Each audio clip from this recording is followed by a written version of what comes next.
imposter, I'm your imposter. Go ahead and wander, but don't trust the water.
Well, hello everyone, and welcome to another Thursday evening event here in the World Touring Car Series.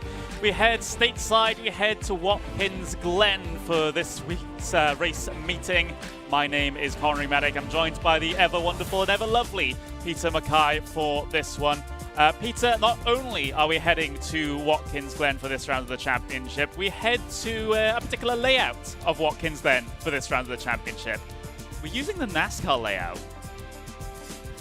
And what does NASCAR usually involve? Lots of contact and door banging and drafting and all those sorts of fun things. So we know that our drivers here in the World Touring Car Series are particularly feisty, and well, we're going to see that in spades tonight. Looking forward to it. Yeah, I'm certainly looking forward to it as well. Well, we'll dive straight in here. We'll have a look at the schedule and what's brought us to this point. We've had a couple of yearly rounds of the season done and over and done with Brands Hatch as our opener, Sandown, Donington, and now we're here, race meeting number 4 at the Watkins Glen International Layout. Next time out, we'll head over to, down under. We'll head to Phillip Islands, and then we'll head back to Europe for Imola, and back here in the United States for Belle Isle before we head to Silverstone, Michelin Raceway Road Atlanta, Mountain Panorama, excuse me. We've got Circuit Gilles Villeneuve, and then we'll have our season finale on November the 3rd at Fuji, one of the new tracks on iRacing. So, very, very exciting schedule indeed. I can't wait until we get to the likes of the street circuit at Belle Isle. That will be a fantastic event in a good couple of weeks' time. But we're here at Watkins Glen for this one. Let's have a look at the pro points, however. Corentin Guinness, Kieran Harrison, two names that we're very, very used to seeing at the top of the order here, Peter. They are still there at the top of the order, however, joined relatively closely, actually, by Svidovic, McFarlane and Ledger. Yeah, absolutely. There's lots of championship contenders up there as well. One of the big stories as well is the Sim RC drivers, Guinness, Harrison. They've now got even more top-level allies in their teammates coming to join us, who we will see in just a few moments when we get involved with the track action. But that's going to be a big effect for the Pure Sims drivers, in particular, defending champion Ross McFarlane. Yep, it will be, and things are very, very tight from that 2nd through 6th place. There are just a handful of points separating them. You look down to Pete Newman in 7th, with Freitas in 8th, Blackwell 9th, and Rushworth rounding out the top 10 in terms of the pro points. However, we take a look at the other category, though. We take a look at AM. Stephen Daly, of course, he had a very, very good first couple of rounds here in the World Touring Car Series. He stands on 150 points right at the very top of the order, with Stefan Schlacker in 2nd place, Mark Johnson in P3 there. It seems like the leaders in these two championships are starting to get away from the rest of the pack. But for both categories, in fact, there's still very much all to play for, given that we've got 3 race meetings in. After today, we'll have 4 race meetings in, but we've still got 12 of them.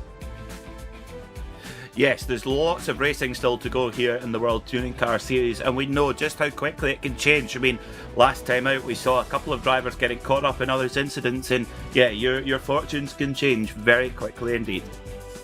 Indeed they can. Let's take a look at the Teams Championship, however, and it's a bit of, well, no surprise really, the DKC by SimRC team right at the very top of the order.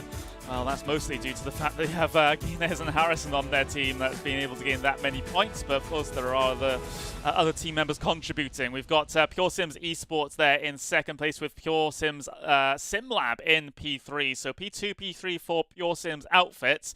Boosted Motorsports in fourth place with Team Mad in fifth for the moment. So things going along quite well for SimRC at the very top of the order. Well, it's more of a combination of teams, but we'll go into that a little bit later on. But Pure Sims can't be feeling too bad about their position either. No, definitely not. I mean, they're right there in the fight as well, and they've got some strong drivers. And yeah, it shows you that the level at the front of the field here in the World Touring Car Series is just fantastic. And two heavyweights in sim racing going for honours, only one can win. Indeed they are. So that's the top of the top to the bottom in terms of the championship in each and every category that we have here in the World Touring Car Series. If you are unfamiliar with the format of today, well, we've got a qualifying session going on at the moment, and well, soon we'll be heading into our first race of 3.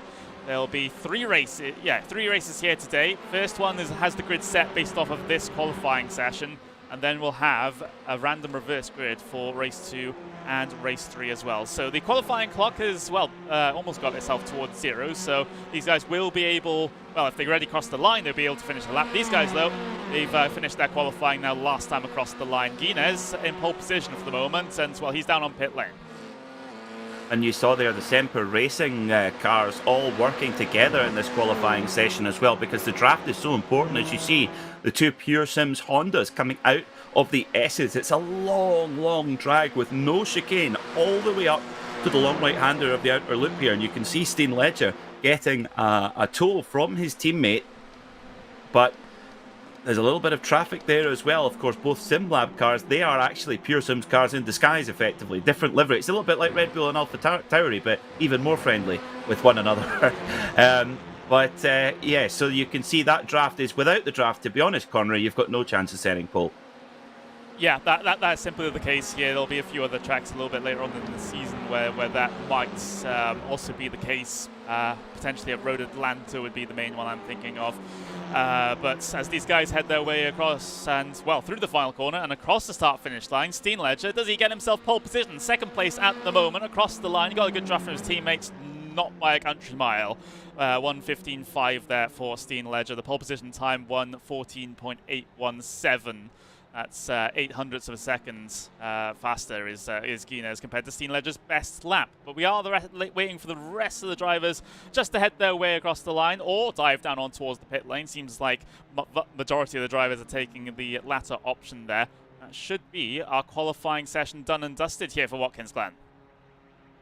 Looks like it, yeah. And, well, Corentin Guinness, the championship leader, stamping his authority on the championship here with a pole position. Very important from the Frenchman. Yep, indeed it is. So, without any further ado, we could potentially get ourselves our starting grid for race number 1 here today at Watkins Glen.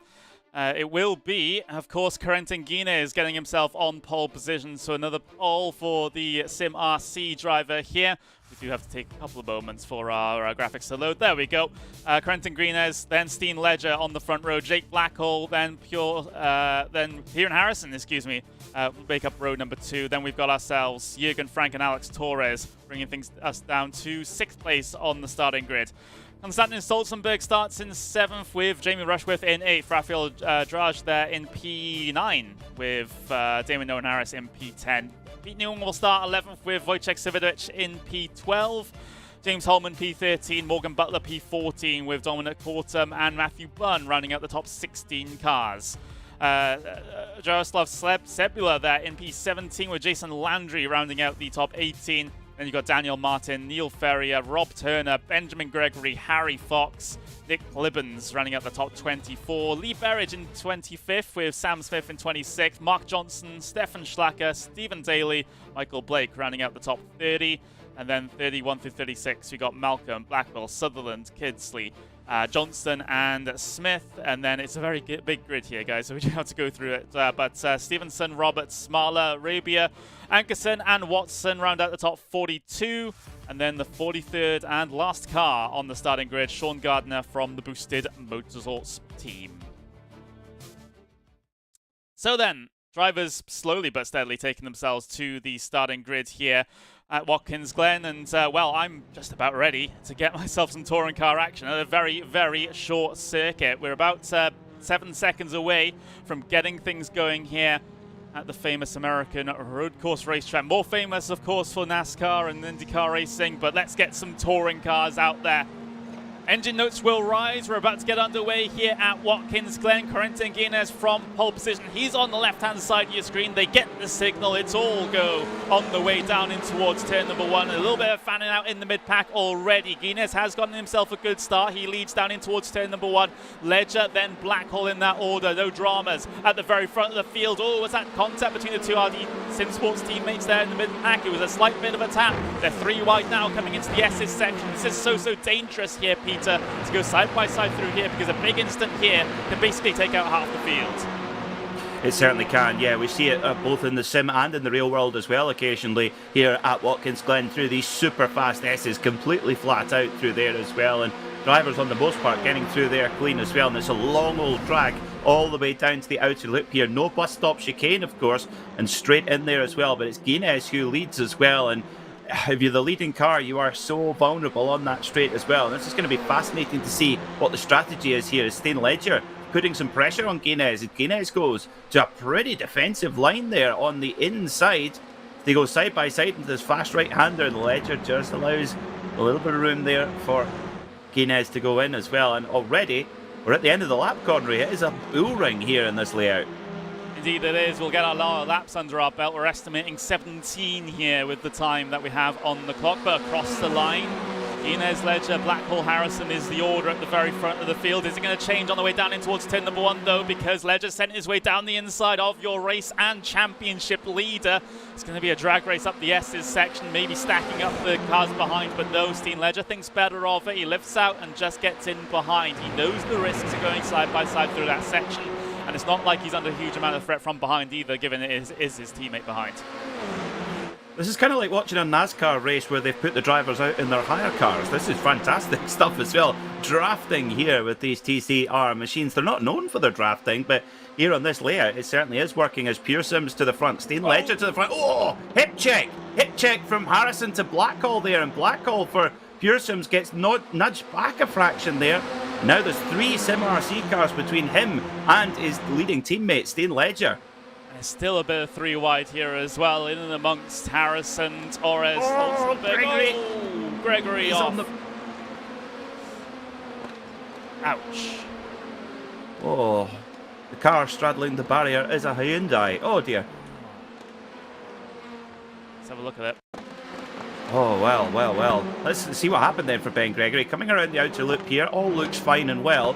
But it's about to unfold for the Boosted Motorsport driver. And what happens? Is he fall or is he pushed? He's pushed. Oh, that's so unfortunate. And there he goes, up on top of the barrier. Wheel comes flying off. Nothing he could have done there. That's just really, really rotten luck there for Gregory. Very unfortunate, and he's taking the tow back to the pit lane now. So he'll be down there for a little bit. He might be able to get himself out and trying to gain positions over people that will have instants later on. And that will help him in terms of the starting spot, in terms of the second race as well. But there's Corentin Guinness getting himself back up into the race lead. I get the feeling this will be chopping and changing the entire 16.5 minutes that we have left to run. It's a big brawl here between the Pure Sims cars and the Sim RC machines as well. That's been the story of the championship so far, I think it's fair to say. The one quite noticeable omission here is no Ross McFarlane. The defending champion is not racing tonight, so that is a big difference there. Ledger makes a little look up the inside there of Jürgen Frank, the newcomer to the championship for Sim RC, and that just thwarts his momentum a little bit as Guinness is out at the front. Now this is interesting dynamic now, Conrad, because you know, we've got drivers like Jürgen Frank who he's come in here round 4, maybe not in contention for the championship, having missed the first 3, but he's right there at the front, and he can be very, very tactically advantageous for the SMRC team. And the more friends you have up there, the better, at least as far as I'm concerned, and especially when it's such a draft-dependent race as this one. Like you said before, it's an intriguing situation here that we might not see until we get to Road Atlanta in a good couple of weeks' time. But battling further back, though, this is for positions just inside the top 5. So that's Harrison versus Torres, Blackpool, who's been sliding back a little bit through the opening portions of this race. Stolzenberg also getting himself involved now as well. But you can't separate any of these guys in this front, or rather main train at the moment, because this train extends all the way down to Jaroslav Sebula, down in 17th place overall. For any motorcycle racing fans watching, it's like Moto3 this is fantastic. Yeah, one big long train up the inside now. That's Blackcall looking on the inside of Torres. Needs to be careful there, not lose too much momentum. Torres stuffs it out, he toughs it out on the outside. You don't want to let the leading group get away too much. You don't want to break that train, don't break the centipede. But Guinness still holding that. He's doing very well to hold that advantage at the front, but great job from Torres here to be up there mixing it in the top 5 too. But the one thing I would say, Connery, is if you're if anybody has a bit of a phobia of track limits breakage, they should probably look away, because this is this is pretty relaxed at this track. Yeah, even with the new track limit system, given it is Watkins Glen has recently been upgraded, shall we say. Yeah, don't look at the exit of that corner in particular, because otherwise you have an aneurysm. If we had Paul here, I dread to think what he would say. He's having to race this at the moment, so maybe it's best that we can't hear him in the commentary booth as Guinness gets shoved out. Oh, that's going to happen a lot, because, you know, you perhaps wouldn't shove someone out of the track limits onto the grass or the gravel. That would be seen as a little bit too heavy-handed. But when it's tarmac, Connery, I wonder if we're going to see more of that, where, you know, there isn't going to be room left, and you say, well, you're going to have to go to the apron and use that. It's a different style of racing. It's really, really interesting to watch, actually. It's more of a thinking person's race, isn't it? It's kind of like what you alluded to in the pre-show. It's raced more like a NASCAR super speedway than an actual road course. So it's more about, in this race, being in the right place at the right time, I get the feeling, and timing these moves to perfection, just like you would do at Daytona or Talladega. Well, speaking of Daytona and Talladega, we had a bit of bump drafting going there as Jürgen Frank gets loose. Oh, huge slide there for the number 76 Hyundai, and is just giving his teammate Corentin Guinez a bump draft along the straight to push him along, literally push him along, and he got really loose there going through the outer loop. He'll have to recover now as Guinez goes side by side with Ledger. Oh, and Guinez just showing him the hard shoulder. Oh, there's just a wonderful rivalry brewing between these two outfits, and Ledger, he's on the headlight flasher straight away. And understandably so. And look what this fighting at the front has done. It's stacked everyone else up. Now everyone is trying to get themselves a couple of positions gains here, sending some moves down the inside at turn number 1. And, well, let's see if any of them will be successful. Everything's out single file out right at the very front, but Blackpool and Stolzenberg are the ones going wheel to wheel through the S's section. And heading very, very close, and Blackpool actually pretty close to the Armco barrier on the right-hand side as well. I've seen that so many times with a car trying to go around the outside of a side-by-side moment. They just take a little bit too much of the track out and, well, raise that barrier on the right-hand side. However, more changes potentially for the very front. Look at this, it's an armada of SimRC cars trying to absolutely swamp Ledger. Yeah, you've got Ledger, even with that bright paint scheme, he's almost completely swamped, like they've flown a blanket over him there. Big shout out to Matt Bunn, 14th overall, but top of the AM class in the Free M Honda. It's been a good couple of races for Matt. Right up there in the overall top 15, which is not easy when it's as close as this with so many top drivers. But at the front, like you say, Ledger, he really is outnumbered. He needs Jake Blackcall to really get up the field and make a few places up and give him a little bit of a hand. There he is there in the 97 car. Yeah, he's in a very, very vulnerable spot here.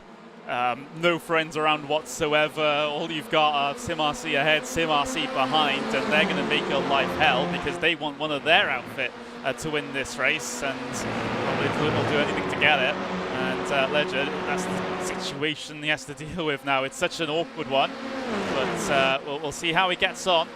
You got Alex Torres there making some progress as well. Definitely don't count out the number 7 car, the Honda Civic, back in line there. Here we go, another side-by-side down in towards the carousel. Steen Ledger, I think maybe even the safest place to be in this race for him at the moment is actually at the very front of the field instead of being absolutely surrounded on all sides. Well, if you go to the front, you're not going to be at the front for long with that slipstream effect with the car in front punching a hole in the air. It's very difficult to maintain the lead. It's Ledger gives Guinness a bit of his own medicine, just shuts the door. And you've got to be super confident there. And I tell you what, Connery, this is, some drivers like to work with a spotter.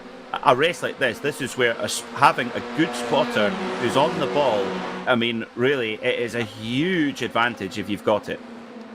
Yeah, it is, and especially if you have a group of teammates like this as well, they can coordinate sort of behind the scenes the best course of action. So that's going to be another big benefit going the way of SimRC in particular. Of course, Corsives do have a couple of cars in this race spread across the two teams that they have, but it's like, they aren't all clumped together like the SimRC cars are at the moment. Here comes Krenin Guinness trying to get himself back up into the race lead. We'll get the push here from Harrison behind to try and help the progress with regards to that. Thing is, no chicane here at this particular layout, so you can't get it done on the brakes.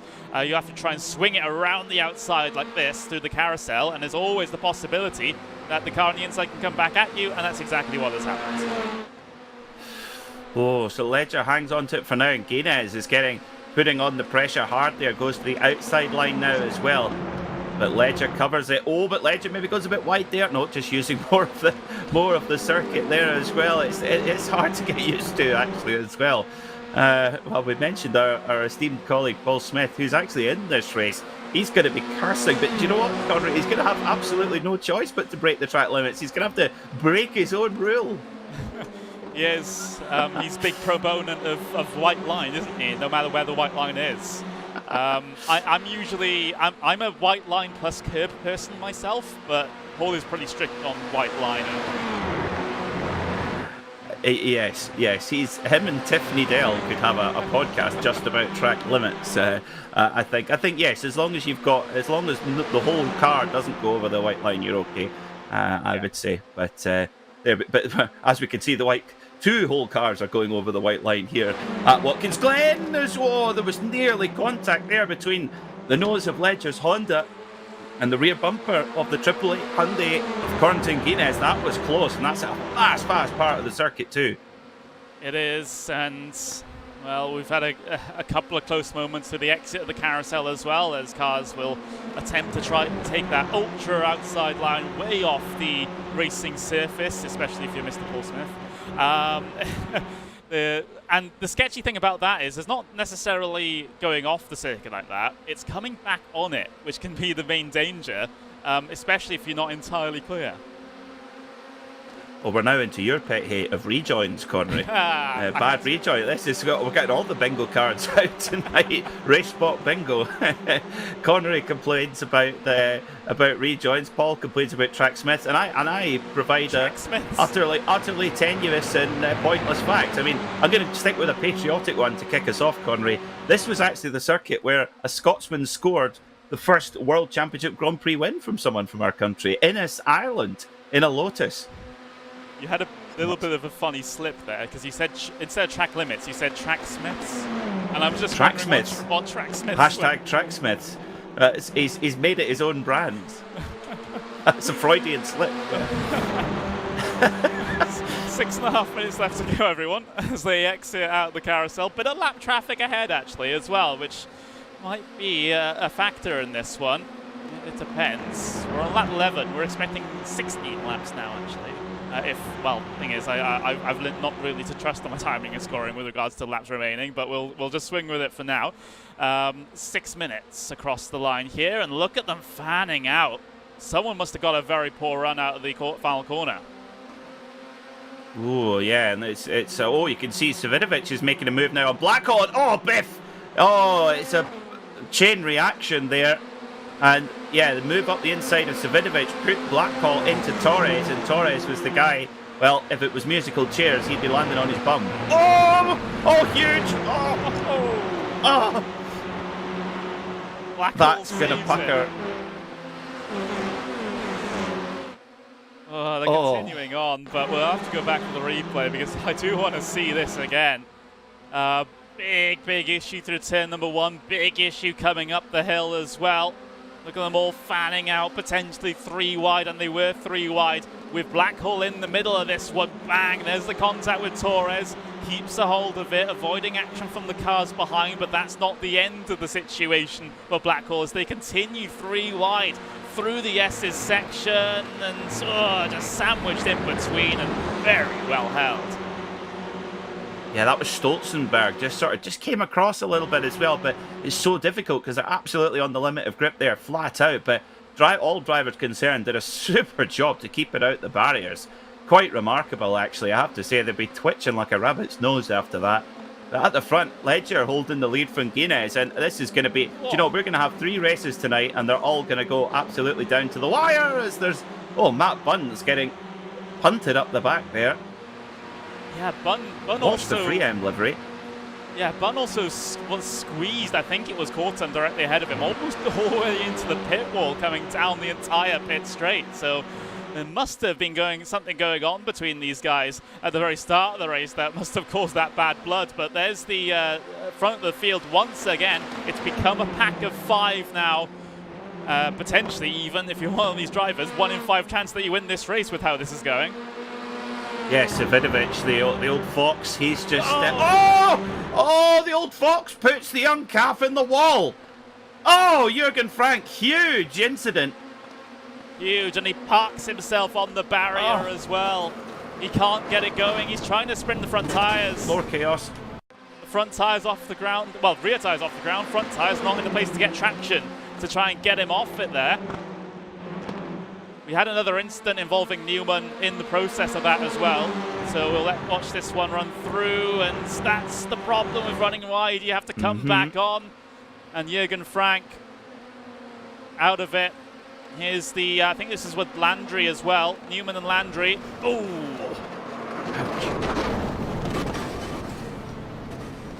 Well, I hope the Hyundai Customer Motorsport trucks got a lot of spare Veloster parts, because we've seen a lot of wrecked machines there. Wowee.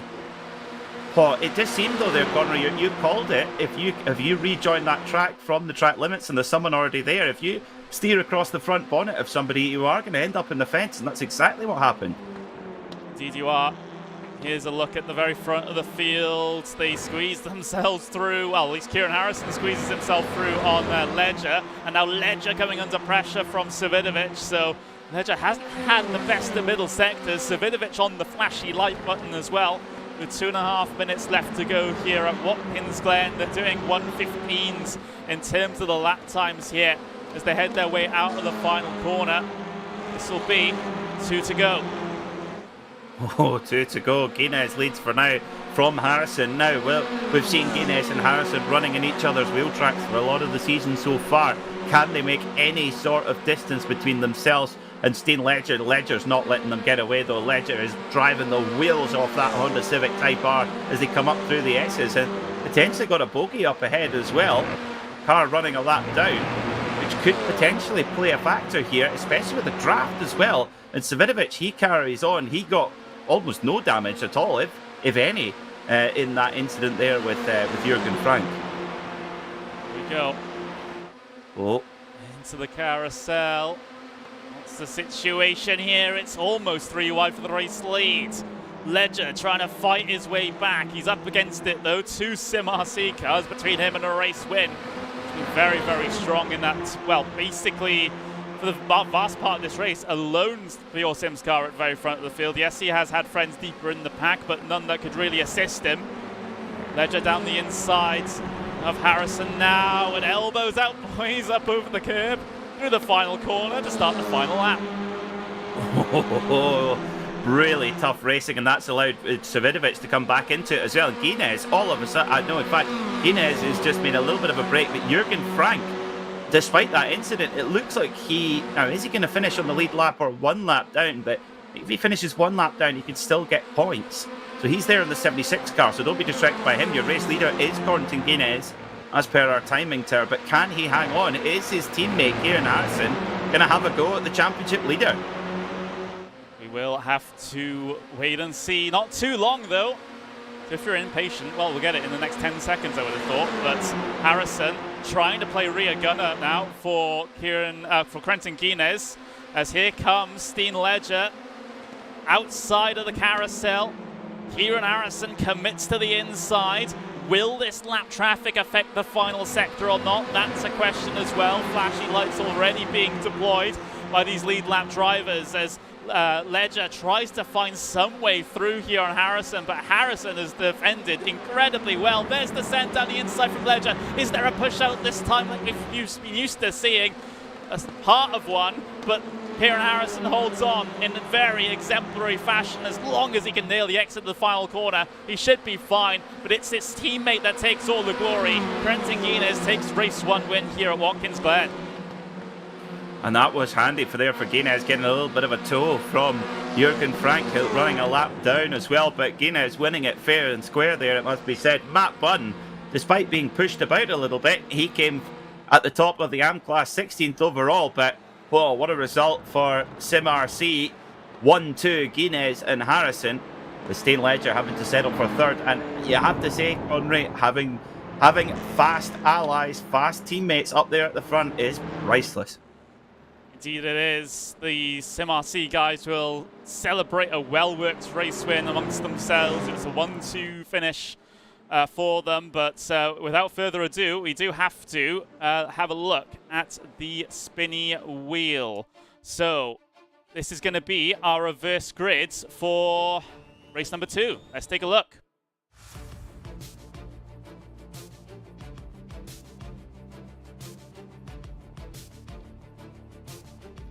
And it lands on 23.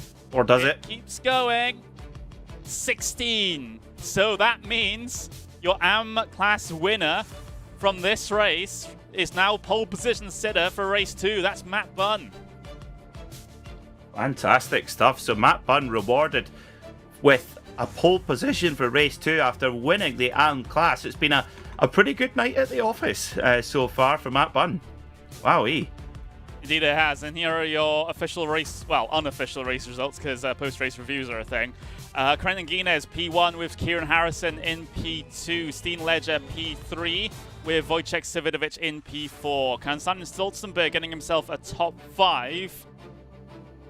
And then we've got Alex Torres in P6. Then Jamie Rushworth P7 with Rafael Drage there in P8. With Jake Blackhall P9, James Holman rounds out the top 10. Then Neil Ferrier P11 with Dominic Corton P12. Sebula in P13 with Butler and Watson rounding out the top 15. Matthew Bunn, who is your reverse grid pole position sitter for race 2 with a 16-car reverse grid. Lee Berridge P17, Stefan Schlacker P18, Stephen Daly P19, and Harry Fox rounds out the top 20. Everyone else behind P16 here are going to start race 2 exactly where they finished. So Mark Johnson, Nick Clibbons, Paul Smith. We've got Michael Blake, Sean Gardner down to 25th. 26th goes to Carl Johnson with Neil Stevenson, P27. Scott Malcolm, P28. Ollie Marler in 29th. And Dan Blackwell in P30. Then Luke Arabia in P31. Jason Landry, P32. And then further back, cars one lap down or more. Rob Turner, Jurgen Frank, Daniel Martin, Pete Newman, John Roberts, Sam Smith, Benjamin Gregory, Rob Sutherland, Damien Harris, Anders Ankerson, and Luke Kidsley will round out the 43-car finishing results from race 1. So that's race 1 done and over with. We've got 2 more to go here, Peter, and I don't know if my heart can take 2 more. Oh, well, I'm sure for the drivers it's pretty hot and heavy there in the middle of the pack as well. And interestingly, a lot of the top AM class contenders, Daly, Schlacker, etc., very close there, right up the order in the AM class. That is going to be so competitive all season long, I think. But if you looked at the results, you'd say, oh, Corrington Guinness wins from Kieran Harrison by a couple of tenths. Yeah, we've seen that before, but it was a whole more interesting story than that. Yep, indeed it was, and it's a little bit of a coin flip here. If you're in that leading pack, potentially, if you make all of the right moves on that final lap, then you can potentially be a race winner here. You don't even necessarily have to be the fastest on one lap pace. And this is what is going to be making this second race so interesting now, is that one lap pace is basically taken almost completely out of it because we didn't have a qualifying session before it. So this reverse grid is going to be even more interesting, potentially even more scrappy, and maybe an unexpected winner, at least more likely than other races that we've been to.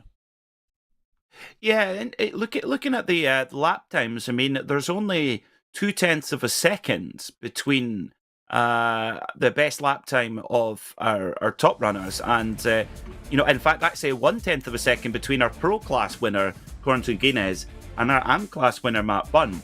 And what that means then is if there's only a tenth or two at the very most between the drivers, 15 grid positions away, in this reverse grid race, it's going to be crazy because, they're not going to be the big differences in lap time that we see at other road courses. So picking your way through the field is going to require some real interesting strategy to be able to get the draft just right and timing your moves just right. Indeed it is. And, well, we can get our lovely faces on screen here. There we go. Yeah, it's... I'm really enjoying the racing that I'm seeing here today because, again, like I said, it's more of a tactical race than it is an outright speed race. I'm not sure how to phrase it, but it's more the decisions that you make throughout the race will have more of a bearing over your finishing position than your actual speed, and that is maybe not for everyone. But, however, every once in a while, it's good to have races like this because sometimes, if you're like me, where you're not quite fast, but you feel like you can make good decisions, maybe you'll actually finish further up the order. I totally agree. I think it's brilliant to see who's the complete driver in this championship. It's a long championship, 12 rounds, 3 races at each round, and having a big variety of tests is very important. You mentioned earlier we're going to street circuits. That requires precision. You cannot afford to make any mistakes. We don't ever talk about track limits at those places, funnily enough. But here, in what is so as close as you'll possibly get to racing on a super speedway, it's fantastic. It is really fantastic to watch, and it just shows that you have to have the full package. And Corrington Guinness, I mean, he was so fast last season. He could have so easily won the championship. He had the lead and lost it. But this season, such a tough package to beat. I mean, he really has come with the full set of tools to win. Indeed he has. It's another race win under his belt. Kieran Harrison's starting to rack up the podiums now as well. It's a bit scary for everyone not named Corrington Guinness in terms of the championship at the moment because in the pro points at least, Guinness 476 coming into this, Harrison 411. Savidovic, well, he finished 4th here today, so it did a little bit of damage limitation in terms of the points there, but Ross McFarlane, of course, he was not taking part today, I don't think, so there we go. He's going to take this as his drop, I suppose. Steen Ledger, I mean, we saw him throughout that race. He was trying to do anything possible to try and find any sort of line that will get him past the Sim RC cars. And it was just almost impossible for him because the Sim RC cars were so well coordinated.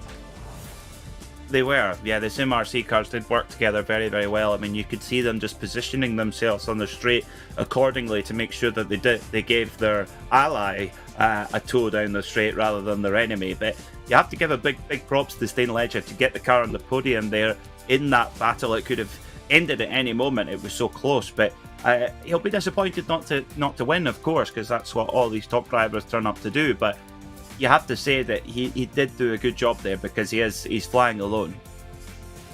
Indeed he is, and maybe if the circumstances are a little bit different here in race 2 and 3, maybe he can try and organise a situation with his Pure Sims teammates so they're able to work through the field together, try and swamp a couple of cars, give each other the tow down the straights to help their teammates pass other cars. That might be a way the Pure Sims cars get back in this. Of course, SimRC will have to be doing the same because they get the bad end of the reverse grid as well. So, yeah, this one's going to be very, very interesting. And how about this for Matt Bunn, starting pole position as your AM class winner?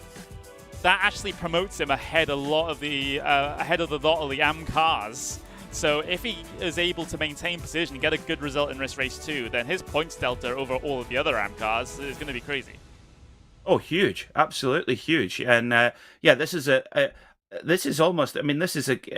fantastic opportunity for Matt Bunn. He's earned it by winning that AM class. A little bit of course, with a spinny wheel, it's always a bit of fortune of where you're going to be put on the grid. But yeah, he's got a big gap back to the nearest AM contender, and that's going to be critical because he's just got to stay patient. He doesn't need to win the race overall.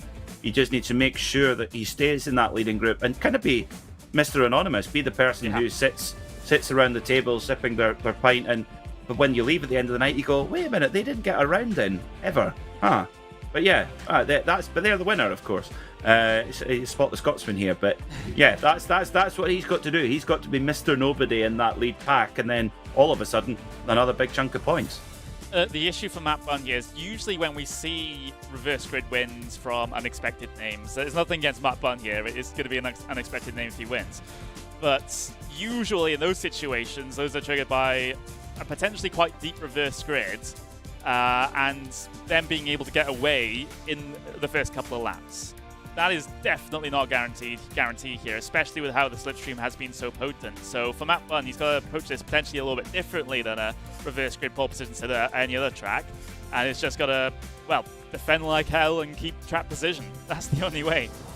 Absolutely, yeah. He's just got to just keep in that lead group and try and not. Yeah, escaping is not an option. That's for sure for anyone. It's just not possible in this type of circuit, this type of racing. And yeah, just keeping that front group and even if you're finishing in the top 10, as long as you're in that front group, you're going to be scoring good points for the AM class. For the pro guys, they don't have that luxury. They've got to go for the checkered flag. Indeed they do. We are just getting ourselves loaded into the next session. Of course, the admins do have to set these things up manually because of the random reverse grids. If we had a set reverse grid, we can all do it in one session, but that's not the luxury that we have when we do random reverse grids. But here we go then. We've got ourselves just about 5 or 6 minutes before we get ourselves the gridding procedure underway for race number 2 here. And as always here in the World Touring Car Series, we get a bit of a change of time when it comes to moving around these sessions. So we went from sort of the afternoon to a sort of late evening situation here at Watkins Glen. We are currently almost 7 p.m. Local time. Yes, the sun is setting on Watkins Glen, New York. Beautiful circuit, a historic venue here at Watkins Glen. They've been racing here since 1948 when local law student Cameron Argetsinger got his friends together and started racing, and now really it is one of the premier venues anywhere in North America and home to, of course, the famous Watkins Glen 6-hour race. And it used to hold Formula One as well. Many moons ago. Indeed it did. Some wish for the return of F1 to this circuit. I doubt, unless there are major changes, it will be able to come properly FIA Grade 1. There's a lot of sketchy portions of this track still. But we do have potentially an interview before we get ourselves into the second race here. We'll drag our wonderful Mr. Paul Smith here for representative from Team Mad. Paul, we were talking about you on the broadcast actually because of your hate of track limit violations. Don't get me Watkins started. Glen. Yeah. Don't get me started. We could be here for the rest of the broadcast. Let's be positive. What do you want to be positive about then? How well did that race go for you? Because we had such a huge amount of action at the front that we didn't really get a chance to check, back in the midfield. So what was the situation like back there? I gained 13 places in that race, so it was cracking for me. It was a really good battle, even though it was a bit back from the leaders. But yeah, I really enjoyed it. We had some good, respectful racing, and hard fought. It's just what you want with touring car racing, isn't it? A bit of rubbing as racing, as I say, but yeah, all good. Yeah, and I was a little bit surprised to see well, not a huge wreck coming up through the S's section for the first time. Everyone was relatively well behaved, it seems, on that first lap. Of course, there were still some instances you're going to get that when you have 43 cars on a single, particularly short racetrack. But because of that, the shortness of the racetrack and the amount of draft, the opportunity there is here, how different are you approaching these races compared to what we would be doing last week at Donington? Or, well, 2 weeks ago at Donington even. To be honest, it's the same approach for me as I do each week, because I don't have the pace in qualifying. I don't know what it is, but I've just lost that edge in qualifying. Some would say I never had it to start with. But then it's just a case of survival. I mean, I didn't actually do that much overtaking in that race. It was just purely getting through, past any wrecks, working with Michael. Me and Michael, we finished 23rd, 24th, you know, so teammates together. Really, that's all you can ask for as a team, is to be together. So we worked together, blocked the track on the last lap so nobody could get past. It was perfect. Yeah, well, it seems to be a bit of a repeat of the strategy that SimRC were trying to do at the front of the field up against the Pure Sims guys. Steam Ledger trying to get himself through in that instance. But how do you think this race 2 is going to go? A little bit later on in the evening here. Not that that'll affect things too much, but do you think everyone's, after that first race now, has gotten potentially a safe result for them, and with the reverse grid, how do you see things panning out? You say it's not going to have much of an effect. We've basically halved the track temperature pretty much. It's gone from 51 degrees down to 29 degrees, so it's reduced the track temperature quite a lot, so you might be seeing people pushing on that little bit more on the tyres, so you know, you're not having to protect the tyres as much as we did in race 1. I mean, I'm just approaching each race as it comes and just try and survive, get some good points for the championship. It seems to be many people's goal here, at least, is to try and survive due to the different kind of racing that we're seeing from normal. It's more about being in the right place at the right time, as I described to Peter a little bit earlier. But I'll let you get on with the remnants of the warm-up session. Yeah. You've got about a minute to get yourself ready. Yep. And if you're streaming, good luck with the rest of your stream as well. Yeah, thank you very much, guys. All the best. Twitch.tv/SmileTheBall. There we go. I am powerless to stop it, Peter. I mean, I don't even know what to say. I mean, that we had national treasures, you know, Terry Wogan, Michael Parkinson, Paul Smith. That's all I can say.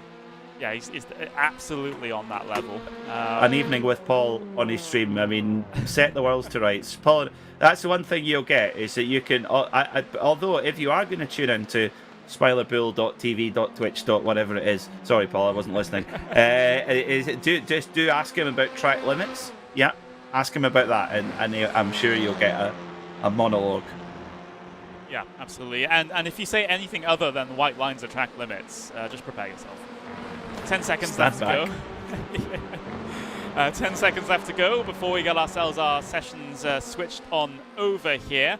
And we can go racing once again here in the World Touring Car Series. Driving down on towards the pit lane there is Dominic Cortum. We'll get that session all switched over, and then we can take you through the starting grid for race number 2. Of course, 16-car reverse grid here in this one, so things have been shaken up just that little bit more. We do have to speed through the grid as well, because we only have 1 minute of gridding time. So let's take a look at them then. The starting grid for race number 2 here in the World Touring Car Series. And it does start with Matthew Bunn on pole position as your AM class winner last time out. Adam Watson, Morgan Butler, Jaroslav Sebula, Dominic Corton, Neil Ferrier will round out the rest of the top 6 positions. And then further back, you got James Holman, Jake Blackhall, Raphael Draj, Jamie Rushworth, Alex Torres, Konstantin Stolzenberg down to P12.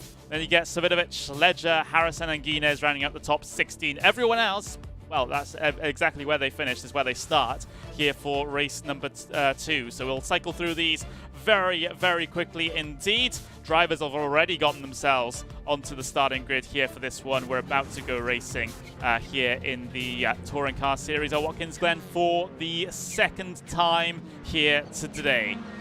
Engine notes rising once again. Matthew Bunn, AM driver, pole position. Let's see how he gets on. Let's see how Ledger, Harrison, Guinness get on. We're trying to get their way through this field. Green flag racing once again here at Watkins Glen. Good start from the front row for both drivers. Morgan Butler and Jaroslav Sebula are the cars going side by side down in towards turn number 1 for the first time. Morgan Butler coming up on top in that instance. We have a big incident Torres behind. Oh, Torres has had a big incident, and this is going to stack up everyone else, is it? Oh, everyone's done so well to not pile directly into that too much. Oh, a few cars hitting problems there as well. So Torres getting all out of shape and so many cars following behind him. Let's try and get a look at this as well. You can see Torres there in the red and black Honda. There he is, the middle of the shot.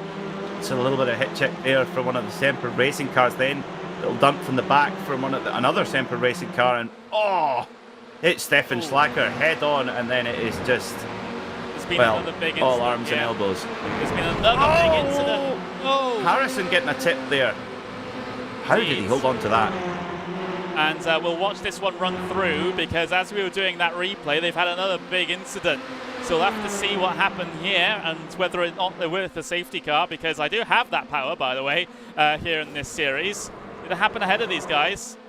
Oh, big incident down through the carousel. I'm trying to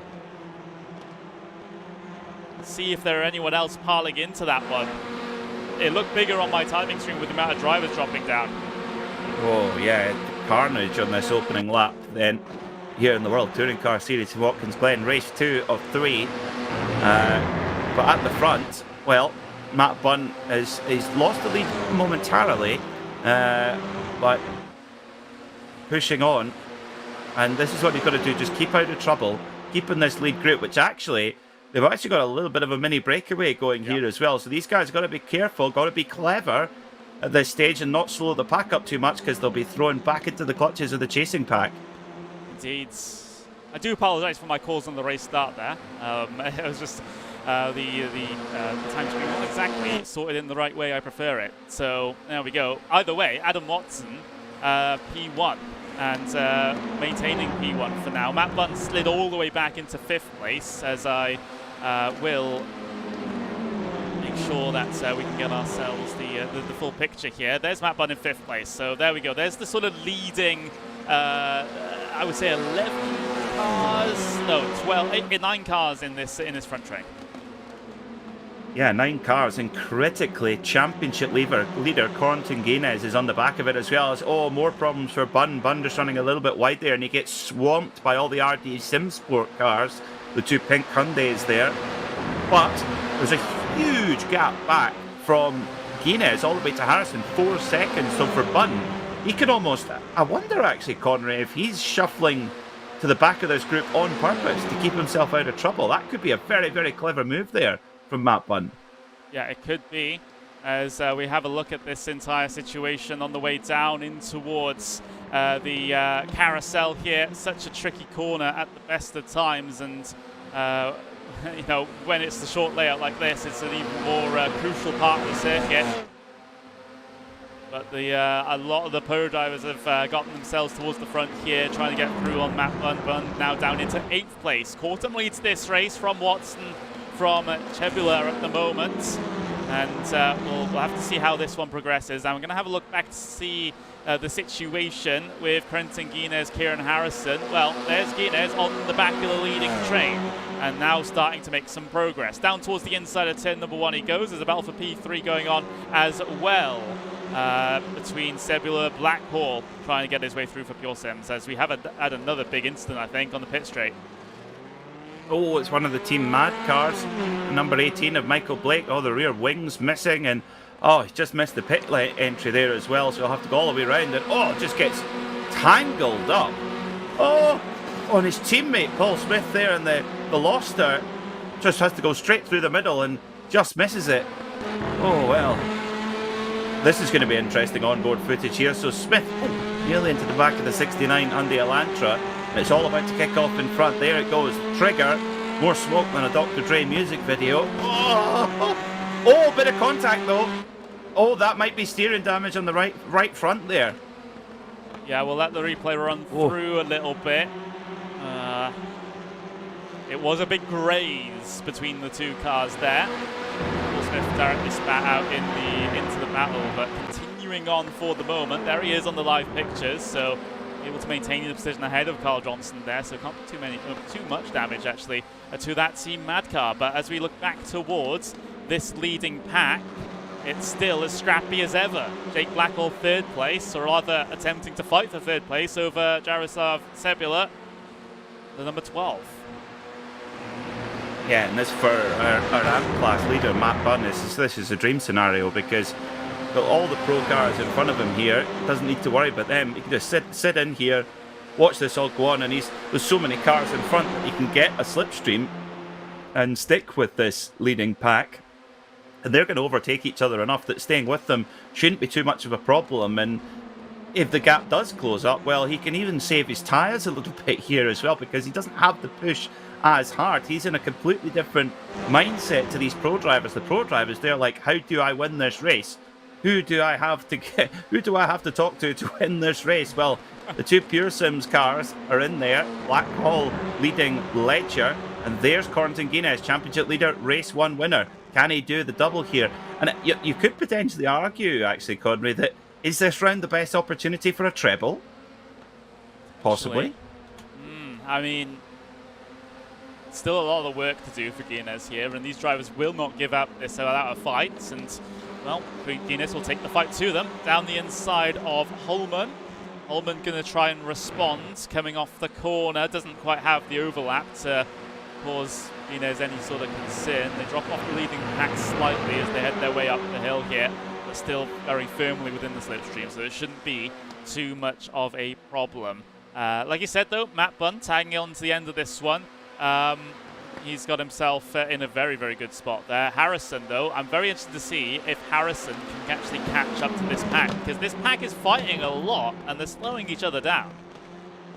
I think actually the 91 of Neil Ferrier may have just clipped the wall on the last time round on the last corner, and that might have just upset his rhythm a little bit. In fact, he's dropping off the back of Bunn. I wonder if he's nursing damage in that RD Simsport Hyundai Elantra. But at the front, it's the 695 of Dominic Portum, doing a great job in his Honda, and he's got the hard-charging Adam Watson, the recovering from injury Adam Watson. He actually won a race a couple of weeks ago in the World GT Championship with I think it's a fractured elbow. It's either broken or fractured, but he's had to turn his force feedback all the way down on his wheel, and well, he's found the answer. He's going to hit the front here again, is Watson. Indeed he is. New race leader. Well, as it chops and changes, I suppose. Watson was leading a little bit earlier on. Autumn down into second place now, and well, behind them, P3, P4, both Pure Sims cars. So Pure Sims can start to work together here a little bit more. Cortum having to deal with Blackhall going to driver's left-hand side. And in fact, Blackhall will be pushed by Guinness there towards the very front of the field. So that's an interesting change of things. The tables have turned somewhat, and well, through the carousel they go. Still no progress being made from Jake Blackhall, though. He's struggling to get things done on the outside there, and Portum certainly won't let him through as he deliberately tracked out a bit wider to try and block the run as well. This is fascinating, absolutely fascinating. Lots of little undercurrents and storylines. I mean, the irony of Corentin Guinness pushing a Pure Sims car forward, you know, it is really, really interesting to see these little subplots. It's like a really good TV drama where they're getting crossed and double crossed as Guinness goes by to split the Pure Sims cars now, curiously. I thought Corentin was going to have a look there, and he thought, no, don't want to make a move into turn one and then lose all the momentum, because if you don't get out of turn one properly, you are paying the price all the way up to the outer loop. This run is so important. Like you said, careful to avoid that wall and driver's right-hand side as well. Seen a couple of people graze that already. Some potential change for the race lead. 3 wide for the race lead. Sticking it down the middle is Jake Blackhall. And, well, Cortum, he's decided to back out of that one, diving back in line, but it is 2 by 2 for the podium spots. Blackhall to the race lead over Cortum. My word. That was a bit of a ballsy move, and it continues on a little bit further back as they all try to sort themselves out. Another 3 wide moment, surely not on the way down in towards the final sector, just 2 by 2 between Watson and Guinness. Oh, Watson having to try and tough it out the outside there, but can't hold off to Guinness, who moves up into 3rd place. So Blackhall leads then from Cortum in the full send machine, and then it's Guinness, championship leader. Look at this. Yep, well, I have to wind it back actually a little bit further than that to get the best view of it. But there was Blackhall shooting. This is like the M25 on a Friday night. No lane discipline. Hatchbacks being driven very overly aggressively. Indeed, and well, Blackhall, I guess, is the Golf GTI in that situation. I think. I was going to say BMW 3 Series. The thing is, for me, I always see Golf GTIs causing problems, but well, 3 wide's not a problem for these guys. Guinness giving Blackhall some of his own medicine. He shoots it down the middle 3 wide. Audi A4 2-litre TDI. Yeah. Definitely a problem. Oh, we're alienating one, but oh, it's one of the RD Sim Sports. It's Holman. Oh, he takes his teammate out. Oh no! Oh, disaster for RD Sim Sport, and stricken across the track. Oh dear me. Oh dear.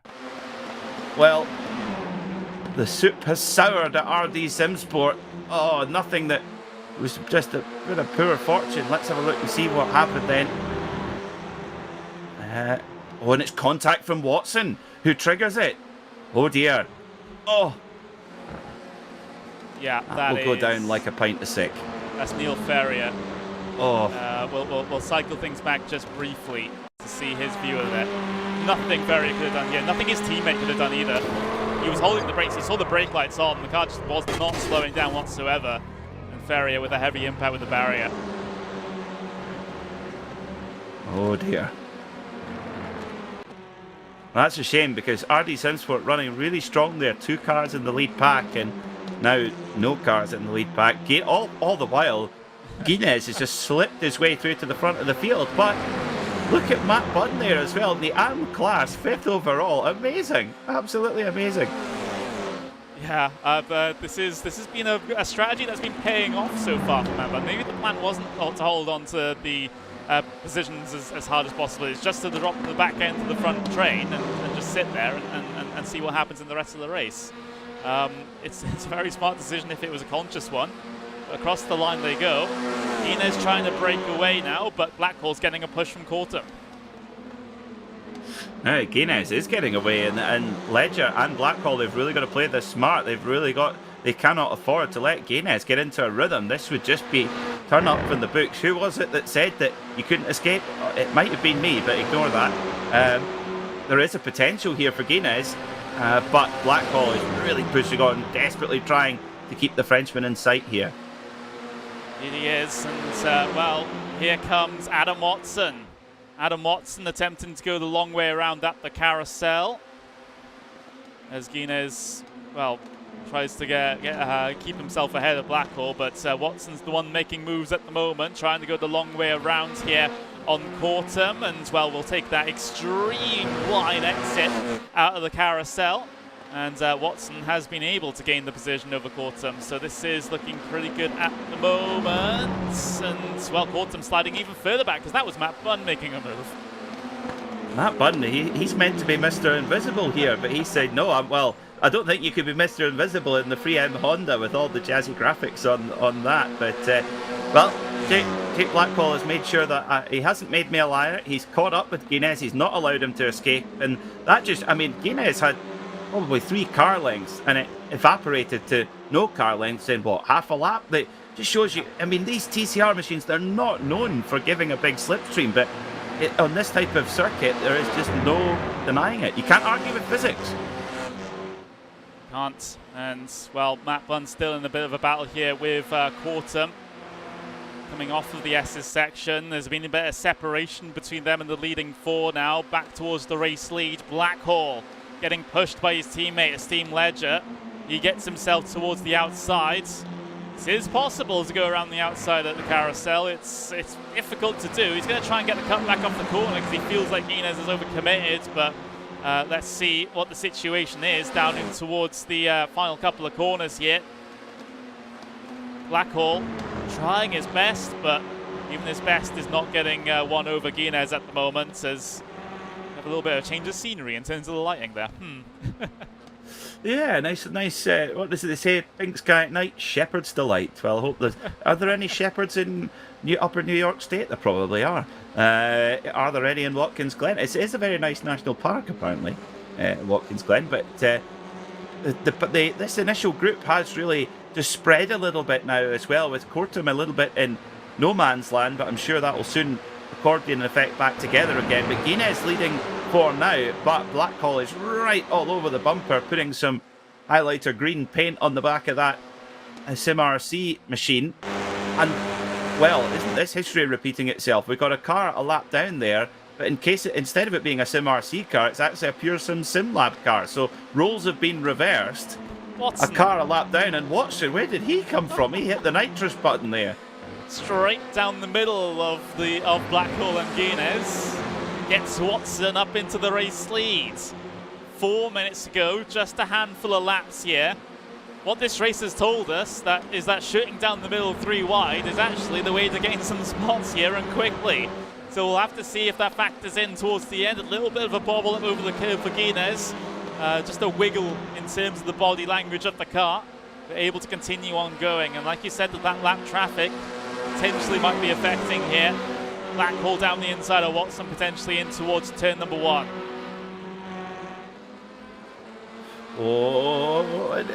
Blackhall does make the move. I did that. You could tell he was going down the start-finish straight there, going, will I, won't I, will I, won't I? He decided on, will I? And he did. Blackhall up into the lead, and he's gone past Watson, and Watson right in there in the fight as well. This is fantastic stuff on the Altitude Esports driver, and all of a sudden Guinness has been shuffled back to 4th. Indeed he has. Here's the view of it. Guinness trying to... Your double bubble from Ledger.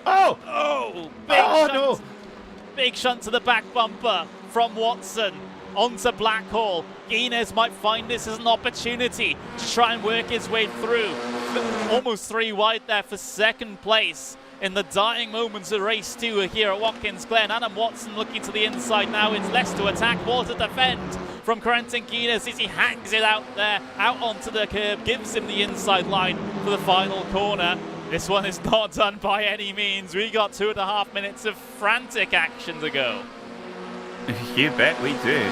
You bet we do. Fantastic stuff as well here in Watkins Glen. Is side to side then, and Watson gets shoved. Watson gets nerfed there by Ledger, saying out the way, out the way. This is a Pure Sims and SimRC exclusive club at the front here, and you have infiltrated it.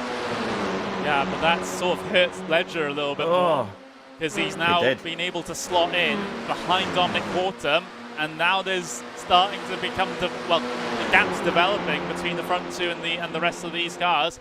I think that should be all gobbled up by the time we get towards the final lap, but it's not going to help with the side-by-side action down in towards the carousel. Steen Ledger trying to improve position once again over Dominic Cortum. This is a position trying to be gained back after that situation down in towards turn number 1. Cortum off the circuit by quite a margin. He isn't the only one, though. That's been a theme throughout this race.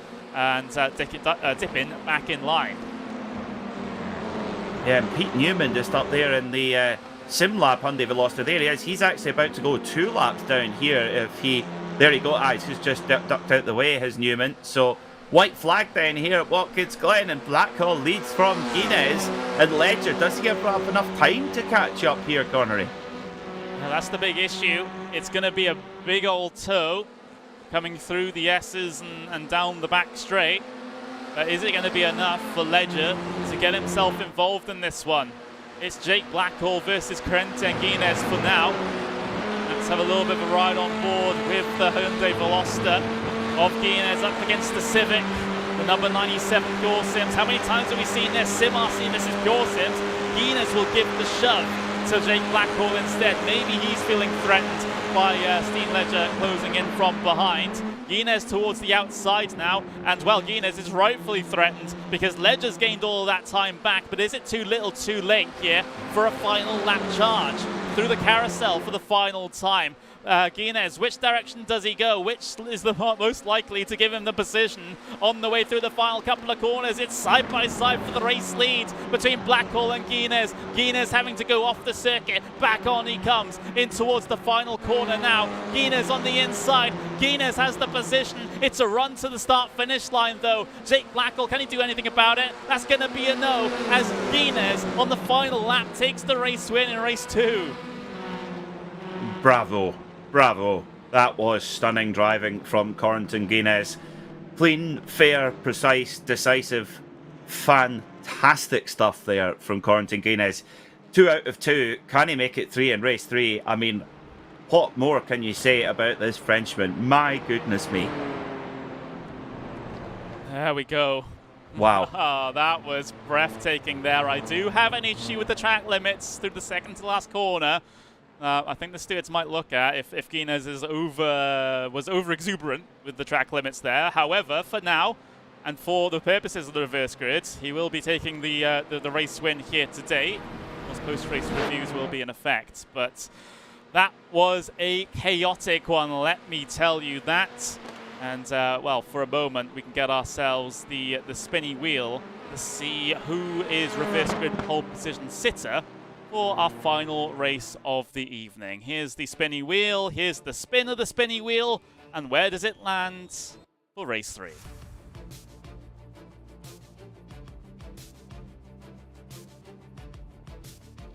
Well, it was 16 last time. What is it going to be this time? Is it going to be a bigger number, or is it going to be even smaller? I don't believe it.